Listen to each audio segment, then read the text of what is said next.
an order for seats at home in Lagos State. And once it reaches Lagos State, it's no longer a Southeast thing or an Igbo thing. It might end up one day being a federal thing. It might be sit at home for the whole nation. These are things we are looking at. Mr. Emmanuel, that order, what's the possibility of them enforcing it? Because when it started down here in Southeast, we didn't expect it to linger this long or get that serious. So for them to take this thing to Lagos, it means there's a possibility. It means I've sat down, thought about it, and how to implement it. And the governments of the day didn't really do much, especially the Buhari administration didn't really do much to stop the sit at home. The Buhari administration never gave orders that there shouldn't be any form of sit at home in the Southeast. They ignored the whole situation. Now it's going to the Southwest. You see, first of all, by declaring that there should be a sit at home in the Southwest, in Lagos State, they only go ahead to prove what some of us have already known and have been saying before, that the Eastern Security Network, or unknown gunmen as they may be called, has become a terrorist organization, and their proscription stands, and they've long separated themselves from what used to be IPOB, that were known for protests, So, and to a great extent, their struggle has left the struggle to get independence for Biafra to become a struggle for power. And,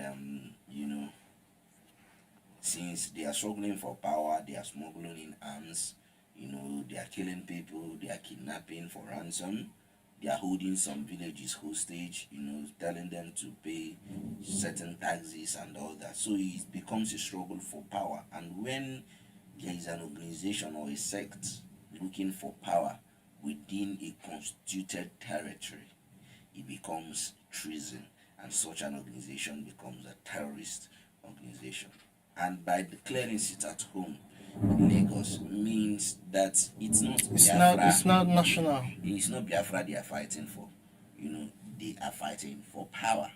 They want to extend. You may wake up one day and you see they are declaring for sit at home in Kaduna or in Katsina or in KB. That is because the interest is no longer a Biafra thing. It's the struggle for power.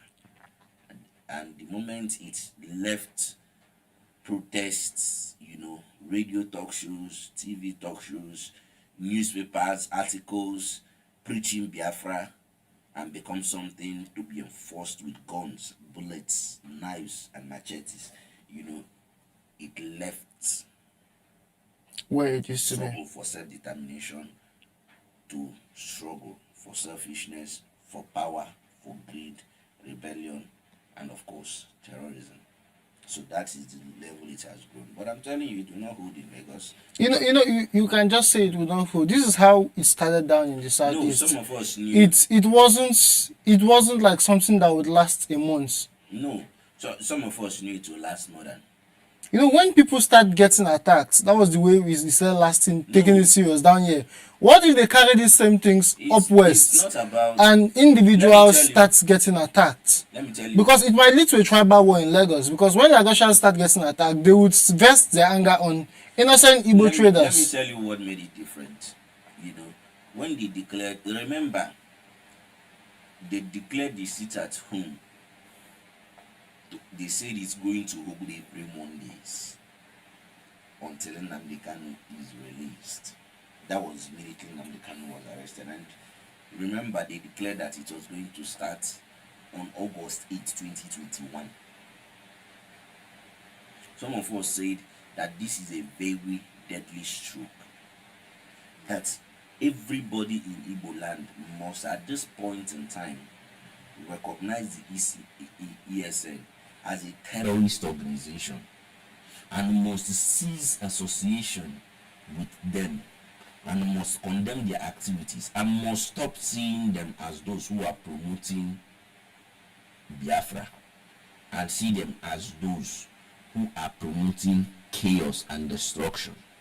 But unfortunately, the advice of some of us were not accepted by the vast majority. We are not talking of simple majority. We are talking about the overwhelming majority of Southeasterners who on their own accord accepted to sit down on Mondays because according to them, they believed Nnamdi Kanu was fighting for them, and then it is a time for them to fight for him. You know, they ate the carrot without knowing that the stick was coming. So people unknowingly swallowed it up. And when state governments wanted to fight them, it did not become a fight between state governments and terrorists. It became a fight between state governments and the people. Remember that they nearly killed Hope Uzodinma. They burnt down his house, burnt down his cars. They were looking for him everywhere in Imo State. Unfortunately, they didn't see him. Unfortunately for them, unfortunately for Imo State and Imo State government, they didn't see him, and so they didn't end up killing him. But that period, remember, it was also that period, they burnt the house of a man who was not even living in his own state. This guy, Joe Ibokwe, they burnt his house down. He is not even living there. He's not even doing his politics there. He's not like he's at home and he refused to sit out. He's not even there. So, but they went ahead to destroy. But when the state government wanted to counteract, the people started wanting to fight the state governments. The people started wanting to attack the state government. So it now became a kind of attack on the unknown gunmen.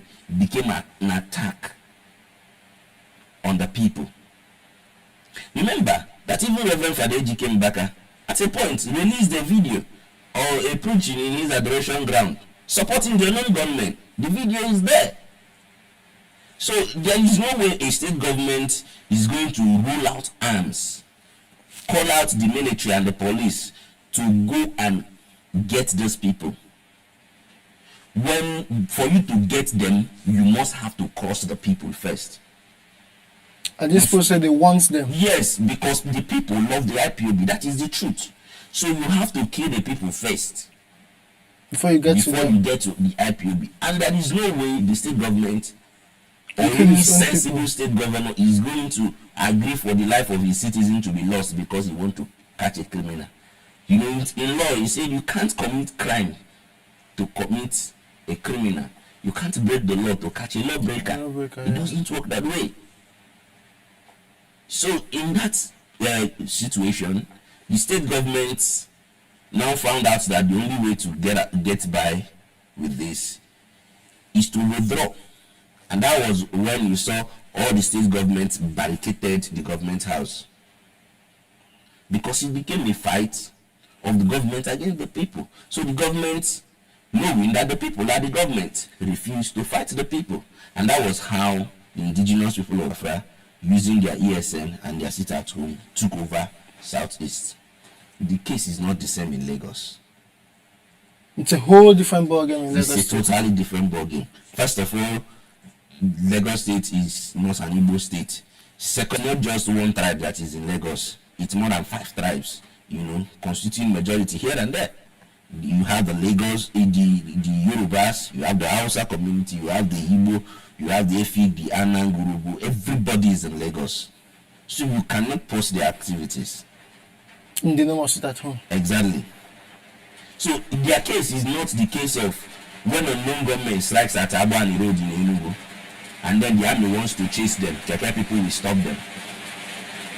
If they try it in Lagos and they strike in one place, it's the Keke people that will catch them first before the soldiers come.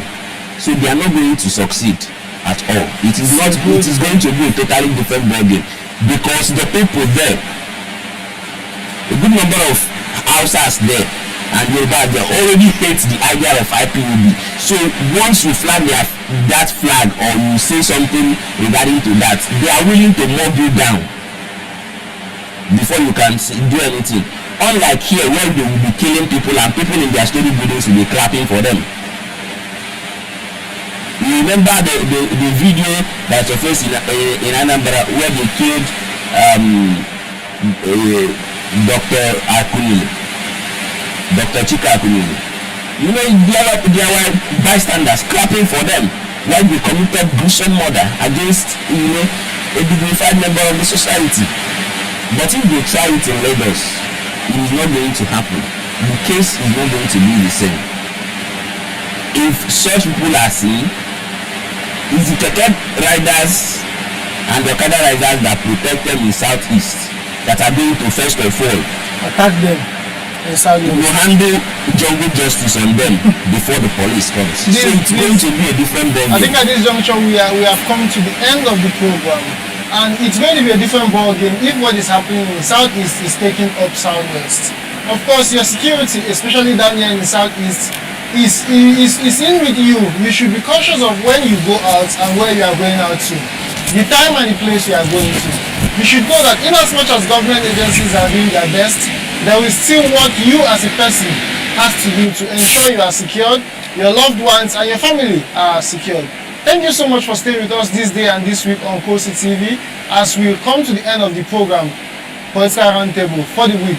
See you again on Monday, 5 p.m. to 5:30 p.m. as we run the programs Mondays to Fridays. Thank you, God bless you, and have a good weekend. It comes as strict. The North is a must. We are not the last citizens of this country. Why does anybody